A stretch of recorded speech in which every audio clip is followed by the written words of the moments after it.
Yeah, and this was not a clean cut to top 8, so Liam snuck in as our last X1 and 1.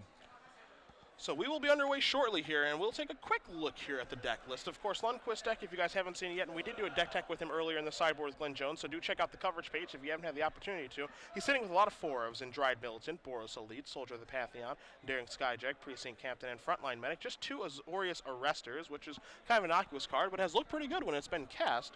And it spells 4 Boros Charm, 4 Brave the Elements, 3 Johnny Caller of the Pride, and then just a singleton Spear of Heliod to go along with some lands. Yep. Very focused, straightforward, streamlined build of Boros. Dry Militant's going to get things started here. And do remember that we are in the top 8 here, so players do have access to each other's deck list. They're working with perfect information. Lundquist knows that there are Anger of the Gods looming from Edward's control deck. Yes. Lundquist's going to give the beatdowns, get in for 2. He's got a follow-up play of Boros Elite. There's a Mutavault. So already Battalion's going to be on turn 2 if he wants it to be. Again, Battalion plus Mutavault does not get any more powerful than this. A Temple of Abandon here from Edwards. He's got his lands that are coming to play tapped. It's going to be pretty important for him to be able to find an Anger of the Gods. That clears things up in a big way. But if Lundquist does have a it could be a Boros Charm, but it can also just be a Brave the Elements. 2 cards that we know are absolutely fantastic in this matchup. Really does change things here. And you do see multiple copies of Boros Charm in Lundquist's hand, but he does not have red mana. And so Ben's going to fire up the Mutavault and he says, let's get in here. Attack for 2, 3, 4, 5, 6, 7. Puts you down to 11. I don't think he has a follow-up land. He does not. So Brave the Elements cannot protect the squad. And again, he's also missing red mana too, so. And the thought process here might be that, hey, I just want to get some damage dealt to you because I can follow up if I do draw a red source with just, hey, Boros Charm you, and that should be enough to do it. See, Edwards does cast Anger of the Gods. He clears up Lundquist's 2 creatures, so Ben left with a Mutavault and a Soldier of the Pantheon. Sacred Foundry going to come and play untapped, and if he plays Sacred Foundry just pass the turn back, that's a loud declaration of, hey, Advent of the Worm, man. Yep. Lundquist draws a card, another Boros Charm. So he actually has lethal in his hand right now if he can find red mana. That's what he's going to need. And again, because both players have access to each other's deck list, if you're Lundquist, you know that he's got Advent of the Worm. So now there it is. And is it worth cashing in Brave the Elements? He's going to take a look to see what color the token is. It's just green. The spell is green and white, and Ben will gain a life off of that from the Soldier of the Pantheon, but the worm is just green, not a green and white worm. So that's going to be, and the reason that Lundquist is doing this is a couple of reasons. One, it's unlikely that he's going to be able to cash in this Brave of Elements for in a better spot than getting in 2. Second, it drops Liam from 9 to 7, which means that if he draws a red mana, he only needs 2 turns of Boros Charming, not 3 to deal lethal. Another thing to keep in mind here, too, that can end up being very important, Patrick, is that by going to 21, that actually makes it so Advent of the Worm is a 5-turn clock as opposed to a 4-turn clock. So that can actually play a big role here in giving enough time to actually peel one of those red sources to be able to win this game. Yep. You see Edwards drew a Chain to the Rocks for the turn, so we'll see if he's going to cast this to take care of the Soldier. If he does do that, it does leave himself a little bit open to getting dinged by that Mutavault and working that life total down even more. Yeah, all these little dink and dunks that Lundquist is doing right now can be really impactful if he can find a red mana before too long. So we'll see what Edwards wants to do on his turn. Don't know if he has a land to play. Don't know if he's just going to pass the turn back. Is he going to attack with Advent of the Worm? Seems a little unsure of himself what he does want to do here. Again, we do know he has Chain to the Rocks, and you actually see a couple of lands in his hand. I think he's got a Temple of Abandon and a Stomping Ground hiding out over there. So he's going to go reaching for mana. Going to tap 3 of it. We're going to see a Selesnya Key Rune. And what else are we going to see? He's got a Xenagos over there. He's going to play Temple of Abandon as well. Going to scry now. Let's see where he puts it. Going to the bottom. Is he going to attack, and is he going to cast Chain to the Rocks? So he is going to cast Chain to the Rocks. He's going to take care of the Soldier. So that's going to go away. And it looks like Advent of the Worm is probably going to come to play. Oh, it's going to hold back. Holding back. How do you feel about that? Well, I don't like holding back there very much because I think the difference of going from, assuming Lundquist sends in his Mutavault, the difference between going to 7 to 5 is not very significant. It's multiples of 4 where the flashpoint really matters because of Boros Charm. So I think he could have afforded to take that hit. And again, he doesn't have all the time in the world because if Lundquist does find red mana, then he can start unleashing a ton of damage. Assemble the Legion, the card drawn here for Edwards. He's going to play a Stomping Ground tapped, and does he want to start assembling? He does. So again, is he going to hold back? He is. So Lundquist is going to take a draw step. It's A Dryden Militant, so still not a red source for the Boros player. And again, this is part of the things that go along with playing this deck is that you have 8 red sources of mana. That's it. Yep. And when you're trying to actually cast red spells, that's not a lot of sources. This is something that you talked about. The zombies had a problem with, last year with, this was a base black deck that had 8 red sources against Brimstone Volley. Yep. And there were games, and Syrian Spear, and there were games where if you just didn't draw them, you were just sitting there with these stupid red cards in your hand and just not really doing anything. Now, it makes me also curious, too. I don't know if Lundquist remembered to gain the life off that Assemble Legion because that was a multicolored spell. He's still sitting at 21, so I think he may have forgotten that Soldier Trigger. Again, this is something that could end up mattering here, as we'll see in Assemble. Going to go up to 1. I'm going to get that red-white token. Mizium Mortars, the draw step. And I would expect Liam to just Mortars and start turning it on here. Yep, I'm with you on that one. That's exactly what's going to happen. So Mortars is going to get overloaded, and it looks like we're going to start coming into the red zone in a minute here. But with how much stuff? All right, so he's going to come across here for 6 points. He's going to put Lundquist down to 15. So the race is on here. Ben's got to draw a red source. He's got to draw like right now. Brave the Elements, the draw step. And I don't believe anything in Lundquist's hand is castable. Yep. I think it's just going to be fire up Mutavault and get into the red zone. Yep. So he's going to put Edwards down to 5. He's going to pass the turn back. Assemble Legion's going to go up to 2 counters, so here come 2 more creatures. So hit 1 and 2. So this is going to be an attack for 5, 6, 7, 8. And I think it might be too late now, Patrick, to actually be able to draw that red source. Liam has too much pressure at this point. So there's an attack for 8. It's going to put Lundquist down to 7. And there's Elspeth. And so, yeah, that's the necessary pressure to actually make it a lethal attack next turn. Elspeth's going to make 3 soldier tokens. It's going to make it so that Edwards has 5, 6, 7, 8, 9, 10, 11 points of power on the board. Assemble Legion will make 3 more. That'll make it 14. Flesnia Kieran makes it even more. And there's a frontline medic, a card that Lundquist cannot cast, and that is going to do it. So Liam Edwards, with his back against the wall, does win game number 1 over Ben Lundquist. Lundquist unable to draw a red mana for his Boros deck. Naya Control up a game. As we are going to bring it back to the booth, it is trivia time. Patrick's got your question. I've got your directions. You ready? Well, you should go first. Well, I'm going to go first. Just making sure you're ready for the directions. Oh, yeah, we're good. All right, good to go. And it's been a while since you've been here, so make sure you're good. So here's what we're going to do. Patrick's going to ask you guys a question. You guys are going to tweet your answer with the hashtag of SCG Premium. This one's going to be for 3 months. And what we do is that we announce the winner at the conclusion of our rounds. We got our quarterfinals, so we'll announce the winner at the conclusion of the quarterfinals. And the question won't be too tough, at least I hope not. No, it's not going to be that hard. Okay, fair enough. Make sure you do hashtag your answer with the hashtag of SCG Premium. We'll announce 1 winner at the conclusion of the quarterfinals. So again, as usual, it is about accuracy, not speed. And we will announce the winner at the conclusion of the quarterfinals. So get your Twitters ready. Patrick, let's ask him a question. Benjamin Lundquist, our first overall seed, XM1 with Boros, basically a white creature deck. There was a Planeswalker printed in a core set a few years ago. Never really saw very much of the light of day and constructed. It was reprinted and is prevalently featured in these white aggressive decks. Benjamin Lundquist playing multiple copies in his main deck. So which Planeswalker is it? And again, tweet that answer, hashtag SCG Premium, at SCG Live, and 1 winner will be drawn for 3 free months of premium. So not too tough to start. Maybe get a little bit tougher tomorrow morning. We'll find out. But what we're going to do right now is we're going to take a look at the sideboards here. Lundquist going to be on the play for game number 2 against Naya Control. He's got 3 copies of Banisher Priest. He's got a Singleton Wear and Tear, Warleader's Helix, 4 Fiendslayer Paladins, 2 copies of Burning Earth. It was a 4 at one point. Now it's just a 2. 2 copies of Glare of Heresy. He's got a Pacifism and a copy of Mizium Mortars. I take a look at this sideboard here, and there are a ton of cards that really interest me. I don't know about you. Well, Burning Earth is potentially very sweet against this deck. It's built on a lot of non-basic lands. I really like Wear Tear here, as there is multiple meaningful enchantments between Chain of the Rocks and Assemble Legion, and even some Selesnya key runes. So there is some backdoor fuse potential as well.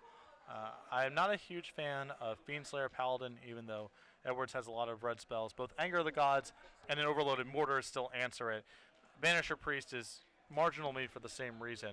So I'm interested in the Burning Earths. I'm interested in the Wear Tear, and I guess I'm potentially interested in the Glare of Heresy, although that's more of an answer to some of the slower cards in Liam's deck, and it's important for Benjamin to be as aggressive as possible. So the things he's trying to answer are the early game action, not so much the Elspeths of the world. Taking a look at Edward's sideboard on the screen. 4 Moist Cutter Hydra, 3 Soldier of the Pantheon. I think you have the rest of it in front of you. You had to bring it down really quickly. Yeah, he's got an additional copy of Anger of the God, 2 Wear Tears, 3 Soldier of the Pantheon, 2 Assemble the Legion, 2 Auroric Thars, and 4 Mistcutter Hydras. The additional copy of Anger of the Gods is clearly excellent here. I actually think there's an argument to be made for bringing in Soldier of the Pantheon, even though I'm sure this is not the magic it's geared towards. Lundquist has a couple of gold creatures, Dryad Militant specifically, but more importantly, Liam needs to shore up his early game. If he's able to get to 4 and 5 and 6 mana, he has a pretty big edge. So what he really needs to be doing here is shoring up his early game. So trading and blocking, even with some of Lundquist's lower impact cards, I think could be a valuable use of sideboard space. All right, well, again, Lundquist is going to be on the play for this particular game, so we'll see if he can actually take advantage of that this time, because he wasn't able to last game. Just not able to draw a red source, and again, that's part of just the reason that makes things difficult with this deck, where, you know, if you're running on all cylinders, then the deck looks very impressive, but when you do have those games where you got a bunch of Boros Charms and no red mana, it's really, really frustrating, because you're just, all I need is one Sacred Foundry or one Temple of Triumph to just get the job done. Yeah, it's some inconsistency that you're pricing into the deck. It's just kind of the way that it is. You want to be playing Mutavault because it's so powerful in attacking decks, especially ones with a lot of battalion triggers, which this Boros deck does. And Boros Charm is a super powerful card in aggressive decks as well. And cramming all this in means that you just have to suck up the fact that you're going to have some games like this. And between, you have the come into play tap lands already with the temples, you have your Mutavaults. It's really hard to add Boros Guildgate to this deck as well, because you have Precinct Captain and a bunch of 1-mana creatures, and you can only add so many of these lands before your draws become just unwieldy. Yeah. So you're better served just being a little loose with your mana and hoping things break right, I think, than trying to shore it up too much. Unfortunately, for Lundquist, he caught the bad end of that in the first game. Now, you certainly can't afford to actually play the card Mountain in your deck. Oh, no way. That's not something you can even consider doing. Yep. When you have cards like Precinct Captain and all the other white-based cards in this deck, it's not something you can get away with. So that's unfortunate, but that's just how it breaks. This is a beatdown deck that's crammed in a lot of power, certainly far more power than, say, the mono-red aggressive deck. And the cost you're paying is with the mana base. The nice thing for Edwards, too, in this matchup, however, is like once he is able to stabilize, the thing I like about his deck is that he's actually able to close the door really, really quickly. He's got big creatures like Advent of the Worm, Stormbreath, Dragon, Loxodon, Smiter. Assemble Legion doesn't really take very much time to close out the game either, so that when he does actually turn the corner towards closing out a game, it doesn't take him long at all. No. And Lundquist peels back a hand, I believe, that is missing white mana. I think I see 3 Mutavaults. Does he have a Plains? I don't think so. Well, then, I believe this one has to go back if that's the case. I think you're right. Oh my goodness. There's no way. There's no way you can. This is really a hand with no. I mean, it's got a lot of really powerful tools. I didn't think his hand's good. Like if he wasn't gonna draw white mana. Yeah, ship it back. You're allowed to mulligan. Mulliganing is no. Why does everyone look at mulliganing as a negative? It's a feature. Yeah, it's a decision you get to make. Yep. It's a game rule. Yeah, that's something. I mean? That's something I learned from Jerry Thompson. Mulliganing isn't positive. I mean, mulliganing is a negative. It's actually a positive. I'm not stuck having to keep this hand. Right. I can actually just send a hand back and find a better one with one less card. It's not so bad. And it looks like Liam is making the same decision. What a nice guy. Yeah. Trying to keep it fair. Yeah. As we do find out more match results over the course of this quarterfinals, we'll certainly let you guys know exactly what's going on. Again, we do have Nathan Calvin playing against Stephen Nichols. You've got Esper against Mono Blue Devotion there. You've got Thomas Pinnell playing against Alex Gerlach, a matchup of Mono Red versus Green Red Aggro. And our backup feature match, James Gates playing Mono Red Devotion against David Moline playing Black White Red Control. Yep. So a really diverse spread of decks and play patterns in this top 8. One thing you'll notice in this top 8, Mono Black Devotion, no. Nope. For a best deck, it appears to be imminently beatable. And then we do have confirmation that James Gates with Mono Red Devotion did win game number 1 against Black White Red Control. On the draw as well, so our Black White Red mid-range deck is going to have to break serve at least once. Yep. And I'm sorry, James, for doubting you in the matchup. How dare you? Yeah, how dare I? You better hope he doesn't catch wind of that. Oh, I'm sure Greg Hatch is already texting him about it. Almost certainly. Word spreads pretty fast in this crowd. I found that out today. Yeah, LA, you got to be careful. Yeah, Ricky Cedar found out that I called him Robin to Hetrick's Batman, Yeah. like Stating within minutes. stating a fact, Just a as fact. it were. Yeah. And he just got angry about it. It's all right, Ricky. Nothing personal. Right, We still love you. But Michael Hetrick is the truth. Lundquist has opened up a 6-card hand. He has a Sacred Foundry this game, so at least all of his draws will be live. Looks like he has a couple copies of Mutavault. I think a Daring Skyjack hanging out over there as well. So Edward's going to start off with a Temple of Abandon and pass the turn back. Lundquist's going to draw a card as a Precinct Captain. There's a Mutavault. Here's a Skyjack. So he does have some beatdowns to start with here, but having difficulty finding that second white source of mana. Yeah, and he's got a Ajani in his hand. He has a Precinct Captain, so it's pretty important for him to find another white mana. Sacred Foundry coming to play tapped here, where Edwards could have played it untapped and Missing Immortals at Skyjack. Lundquist's just going to play a Mutavault, activate his Mutavault, get in for 5 points of damage, and leave a white mana up. So leave up the threat of Brave the Elements. Here comes a red mana, and there's a Loxodon Smiter. So Big Dumb Elephant in the way right now. All right, this is a big draw step for Lundquist. Really needs to find a Plains. How about a Giant Militant? His hand is just chock full of double white spells. Well, he's got a Zorius Arrestor if he wants to push through some damage. This seems like a pretty good spot for it.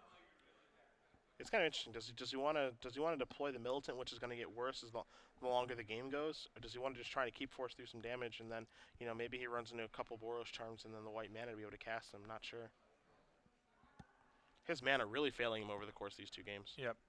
I think the reason to potentially hold back the Arrestor is you would ideally like to play it with a 4th land so you can activate a Mutavault and squeeze a little bit more out of it. But given his mana constraints, and I think this is a pretty good turn for Lundquist, all things considered. So he's gonna arrest the Smiter and then put Edwards down to 12. You see, Edwards has a bunch of removal spells in his hand, which is not a surprise. It's a very removal-heavy deck. He has multiple Chain to the Rocks in his hand. He's going to play a Temple Garden tapped. We don't think he has an Anger of the Gods. I think he would have slammed that down if he does have it. But we know he has at least one Chain again, and then a Mizzium Mortars in the grip too. Just passing, being really patient. It looked like he did just pass. Okay, no, he's gonna. It looked like he did pass to me too. He's going to cast Chain to the Rocks. So take care of your Daring Skyjack. See if there's any other foul play. No, he's just gonna play the game very defensively as Lundquist does draw a Brave the Elements. And he just has to play Dryad Militant and pass the turn back. So all these mana issues with the Boros deck. It's funny that the 2-color deck is just having some major mana troubles. Well, Lundquist is taking, even though he's the 2-color deck, Lundquist is taking far more liberties with his mana base than Edwards is. Yeah. It's a Storm Breath Dragon, powerful source of pressure, and also notably protection from white. Yep. So Smiter's going to come into the red zone now. Don't want to double block and trade there. Don't have access to Brave the Elements, so going to come across for 4, knock Lundquist down to 16. And again, this is sort of the power of this deck, is that it can turn the corner really quickly and get a game over with, as Lundquist does finally draw another white source of mana, but is it too late now? Well, this seems like the last turn where it could possibly make a difference. So a good draw for Lundquist here. I'm with you on that one. You see Ben scratching his head saying, I don't know if I'm able to get through this one. This is going to be pretty darn tough. I mean, this has to involve basically stealing this game somehow with Brave the Elements. He needs to set up this board where that's an out next turn. I believe he has to cast Spear here to give himself the best shot. Okay. He's going to activate Mutavault to push some damage through. And I actually like this a lot here. Yeah, this is a really good line. Because what this does is it puts Edwards down to 4. And so if we do, and I say we, but if Ben peels a Boros Charm, it's lethal. Yeah, this is a much better line from Lundquist than the one I originally suggested. There is Temple. Going to allow him to scry, as we're being told right now. David Moline did win game number 2 against James Gates. So Black, White, Red Control versus Mono Red Devotion is tied up into the red zone. It looks like Edwards is going to come. But with what? Chain to the Rocks. I mean, he's going to use whatever removal he can this turn because he has to prevent as many draws as possible from Lundquist. Arrestor or Militant? It's going to be Militant, which will go to the Rocks.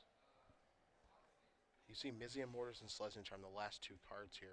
Will he serve with both creatures? I think this is a situation where you have to serve with both creatures. Do you agree? Well, if he serves with the dragon, then he loses to Ajani, which appears to be a card he's playing around. Okay. Lundquist draws. It is So It's like a plains. I think he's actually going to be able to win this turn by using a Johnny to jump the Arrestor, and also using Brave the Elements to push it past the dragon. Wow. So it looks like Lundquist might have stolen this one. This is what it involved. You mentioned it. And there is the Ajani. This is going to start at 4. Going to minus this, go down to 1. And Lundquist, I mean, he has no choice really but to move in here. He says, Brave the Elements, I'm going to name red and try to kill you. And that is going to do it. So he was able to steal this game. Unbelievable. So Ben Lundquist does tie it up against Liam Edwards. Boros, Naya Control going to game number 3. And if you're Edwards, you had a Missing Mortars in your hand. Yeah, you can't take it with you. Yeah, you cannot take it with you. As we'll see the sideboards up on the screen one more time. You see Edwards looking at the deck list, thinking, man, I think I had that one. Not quite. You see Ben looking back at this sideboard, 3 Banishing Priest, 4 Fiendslayer Paladin, 2 Burning Earth, a Pacifism, War Leader's Helix, 1 Wear and Tear, 2 Glare of Heresy, 1 Mizzium Mortars. I don't think a lot changes. No, I don't think so either. And if you're, after those 2 games, if you're in Lundquist's seat, you got to just be thinking, like, please just give me a Plains and a Sacred Foundry or something. Just give me one of my good mana draws. You know, he's stumbled in both games with colored mana issues. Well, we take again a look at Edwards' sideboard of 4 Mistcutter Hider, 3 Soldier of the Pantheon, 2 Assemble Legion, 2 Wear Tear, 2 Rurik Thar the Unbowed, 1 Anger of the Gods, 1 Bramble Crush. The Anger of the Gods obviously is going to come in. Not sure about the rest. I mean, Soldier is pretty good at trading with just another low drop and lowering your mana curve. Yeah. I think is acceptable. Right. I think Edwards has such an edge if the game goes reasonably late that if I was in his seat, I would be looking to shore up my early game. Yeah. But for the big thing here for Edwards is that he's on the play for game 3. You know, with Lundquist having the play through because of his seed, so in theory he has the decision to play first at the top 8. You know, Lundquist beginning to be able to play first in game 1 with Boros gives him a huge advantage, but he didn't win game 1. Yep. He won game 2, which means that the Naya Control deck is going to be on the play for game number 3 here, and that's huge in this matchup. Who plays or draws? Yeah, especially since the Naya Control deck is, you know, first turn doing definitely nothing, and second turn the most threatening thing it's doing is playing an individual piece of spot removal. Much like against Esper, the big edge you can get against that deck is just getting out in front of it early. Edwards, of course, can catch up with Anger of the Gods specifically, but there is that first couple of turns of the game where he's just basically sweating it out, where he has to hope that the damage isn't too bad, that Lundquist isn't able to advance his board too much and have Brave the Elements back up. Those are the hard draws that are hard for him to beat. On the play, it's just much less likely that the game gets out of control in that way. You understand the difference, too, between the play and the draw for this matchup for Boros, where if you're on the play, it's very easy for you to just go like 1 drop, turn 2, maybe double 1 drop, or just playing just a 2 drop and saying go, and then on turn 3, playing a 2 drop and having a singleton wide open to actually Brave the Elements to counter Anger of the Gods. When you're on the draw, you really probably have to stagger the way that you actually play the game, because you can just run face first Anger of the Gods, just taking a 2 for 1. There's really nothing you can do about it. Yeah. So we see both players shuffling up here, and if you guys are just joining us, Cedric Phillips, Patrick Sullivan here in the booth in Los Angeles. The SCG Open Series has made it to the Stanley Kamikaze. At SCG Live, hashtag SCGLA for your tweets. Make sure that you do hashtag SCG Premium for the premium answer as well, as we do close out our last round of the day. It's been a long day. 10 rounds of Swiss, big turnout here in Los Angeles. 654, I believe, was the number. Yep. Very, very impressive turnout. Yeah. And we are at quarterfinals now, though, and we have whittled it away to just 8 players. Again, a very diverse top 8. You've got Boros, you've got Naya Control, you've got an Esper, you've got a Mono Blue Devotion, you've got a very linear Mono Red deck, you've got a Mono Red Devotion deck, you've got Green White Aggro, and you've got Black White Red Control. What that is that's 8 different decks, none of which are Mono Black Devotion. Yep, and sort of the deck with the biggest target on its back coming in this weekend, and certainly if our Swiss rounds were any indication, pretty well played, you know, well represented deck. It's not like no one showed up playing the deck, and no copies to be found in the top 8. Yeah. And while there were a lot of stars in attendance today, we did have William Jensen, we had Eric Froelich, we had Josh Utter-Layton, a lot of big names in attendance. You know, no, they didn't make it through. Yeah. Though Benny Bones has quite the resume. This is true. And what he's, oh boy, another one of these hands. A temple that can kind of actually hold everything together if he wants to keep it. He's got Temple Mutavault. Take a look at Edwards' side. He's got a Temple Guard, and he's happy with this hand. He's got a Temple of Abandon to start things off. So game number 3 here between Naya Control and Boros. puts the card on the bottom. Lundquist going to keep his hand. He's going to say, Temple, you going to get me there? Yeah, I believe that was a precinct captain that was quickly moved to the bottom. Edward's going to play Temple Guard and just pass the turn back, so a slow start for him. Lundquist draws a card, not a Plains. He can't get double white for the life of him. So how is he going to start this game off? He's got a Soldier. He's got a Mutavault. He's going to pass the turn back. Could have played a Daring Skyjack, chose not to. Maybe thinking, if you've got a Smiter, I can attack through it. Yep. This is a Stomping Ground. Pass the turn back will Edwards. Lundquist rolling up his sleeve to draw a white land. Time. Yeah. It's business time. Listen here, deck. How about a Mutavault? How about another Mutavault? Coughs up another colorless land. Unbelievable. How many does he play? 8? Yeah, Feels like he plays like 8 of those things. yeah, he's got 4 planes, 8 duels, and 8 Mutavaults as his mana base. So Mutavault comes into play. Going to attack with the Mutavault. Lundquist, what's he going to play? He's going to play a Boros Elite, pass the turn back. So this is him basically saying, all right, you got to Anger the Gods. You can clear up these 2 guys. He's got to move through these sweepers one way or the other. And without white mana, it's really hard for him to hold up Brave the Elements. So this is just the cost of doing business, basically. Absolutely.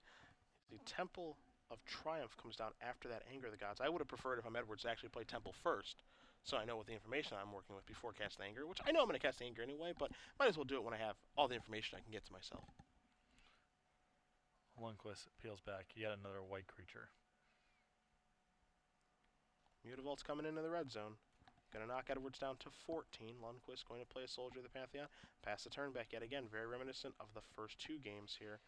As Edwards draws a card, he does have a Mizium Mortar's hand. Looks like he's flooding pretty badly right now. Yeah, without one of his big spells, this path that Lundquist is taking is still doing quite a bit of damage. How about a Mizium Mortars? Well, at least it's castable.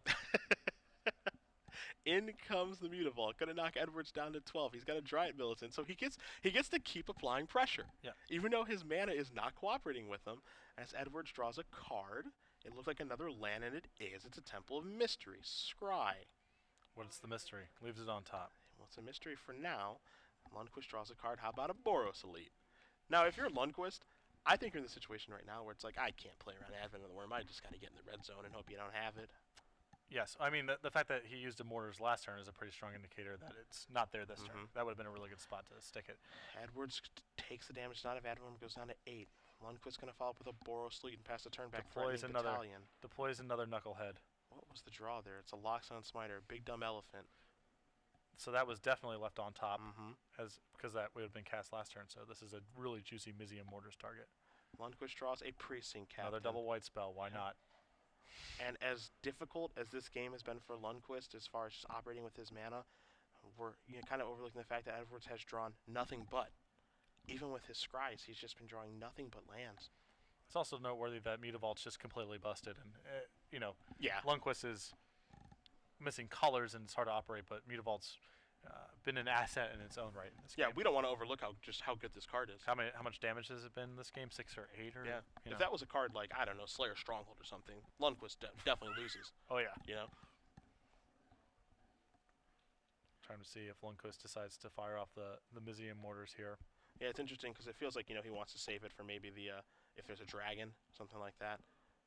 But he just says, all right, I'm going to attack. There's a battalion trigger, so get you for 4, put you to 4. Play another Boros Elite and just pass the turn back, so just replace the one that died. Edwards draws his Selesnya Charm for the turn. That could make things a little bit hairy here. Pass the turn back. And, obviously Ben hasn't been playing around Advent of the Worm because he hasn't really had the opportunity to, as another Precinct Captain comes rolling off the top of the deck. Slides it right off.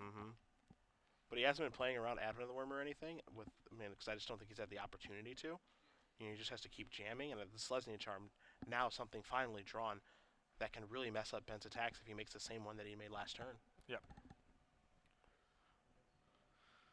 You wonder if Ben gets a sense of something's not right here. Well, he definitely has suspected for multiple turns now that Edwards' hand, at minimum, is very land heavy. Yes. Because we haven't seen any of his 5 or 6 mana spells, which would have all been deployed. We haven't seen that much removal played in the last couple of turns. So it's possible there's some combat tricks, but it's really hard to imagine that Edward's hand contains removal or creatures, which leads basically just lands. We know that a Selesnya Charm got picked up this turn, but there were previous turns where Celestia Charm would have been very powerful for him to play. Lundquist is going to make the exact same attack here, and Celestia Charm is going to kind of blow things up here. So, we're going to see some blocks, and we're going to see Edwards end this turn at 2 life. We'll see exactly if he wants to maybe take down Mutavault, which it looks like he does want to do. And now there is Loxodon Smarter getting in front of Boros lead, so Edwards is going to go down to 2. You're going to see some things die. Get that Redo token out of here. As much as we love Reed, he can't stay around. And pass the turn back. Edwards going to draw a card. It's a Stormbreath Dragon, something that actually does something. But he's still on total defense. Yep. Lundquist draws a card. Oh! What is that? Great Caesar's Ghosts. It's a Plains. If he has Brave the Elements and correctly, if he's able to identify that. I don't know if he has Brave in his hand. Yeah, if he had Brave last turn, he just cast it to actually win, I think. Sure. So I don't think that that's there. He's just going to deploy Precinct Captain and pass the turn back. So now he actually needs to fade a card like Mizium Mortars or Anger of the Gods, because that comes off top for Edwards. He can actually win this game. Smiter's not a bad draw either. And Smiter might actually allow him to turn the corner here and start attacking with the dragon in the air. Yeah, he needs to start pressuring at some point. Yeah, because I mean he's drawing dead to Brave the Elements or a Boros Charm. Well, he can't quite attack this turn, right? Because Lundquist just has sure, the Mutavault. Yeah, the Mutavault's there. Oh, busted old Mutavault. Yeah. I mean, if you're really feeling tough, you could attack with a dragon and say, this last card in my hand is actually something irrelevant. I dare you to attack with that Mutavault. Yeah. But you got to be pretty sure of yourself if you're going to do that. And Ben has already shown that he is willing to attack as Ben draws a card this turn, Temple of Triumph. So now he's finding those white lands. Take a look at a scry here. Ugh, that's probably the worst feeling in the world if that goes on top if you're Edwards. Yeah. Ben going to cast Mizium Mortars. A fine target. Yeah. Get that dragon out of here before it goes monstrous. Just pass the turn back. So Edward's going to draw a card. Mizium Mortars of his own. This is worth overloading, so that's going to take care of 2 of Ben's creatures. Ben looks at his hand, says, I don't have Brave the Elements, so my guys are dead. But again, if you're Edwards, you probably can't attack. Well, you can probably send 1 Smiter, right? Well, I mean, in theory, you could send 1 Smiter, but the problem is that if Ben has another Mizium Mortars, he just goes, all right, kill the one you left back and kill you with my Mutavault. It's really hard to imagine that you're beating Mizium Mortars in the spot, though. Like, what's Edwards' game plan? You have to hope Lundquist's hand is basically just creatures, and then you rip enough sweepers and removal spells. But certainly can't sit here all day at 2 life against the Boros deck. Well, he's not going to. He's going to come across one of those Smiters and pass the turn back. So Lundquist is going to untap. He's going to draw a card. It's a Johnny, Caller of the Pride, which in most circumstances would be quite good, but right now, not enough to get the job done. So Lundquist is going to go reaching for mana. We'll see what spells he wants to cast. I kind of like just deploying 2 creatures here, like a Skyjack and a Precinct Captain. Seems like a good starting point. So you can rock back and seed a little bit because he knows that while I'm at 16 and I'm starting to come back a little bit in this game, I could very easily lose this game because of 2 Smiters being out there. There's a Skyjack and the Precinct Captain passing the turn back. Edward's going to untap and he's going to draw his card. What's he find? It's Xenagos. And he's going to extend the hand knowing that a flyer is going to be coming over. So Ben Lundquist, with all those mana troubles, his mana troubles weren't as bad as Liam Edwards' Liam is drowning in them. Boros defeats Naya Control. Our 1 seed does move on, and so we will pen that in. Ben Lundquist will be playing the winner of Nathan Calvin playing Esper, and Stephen Nichols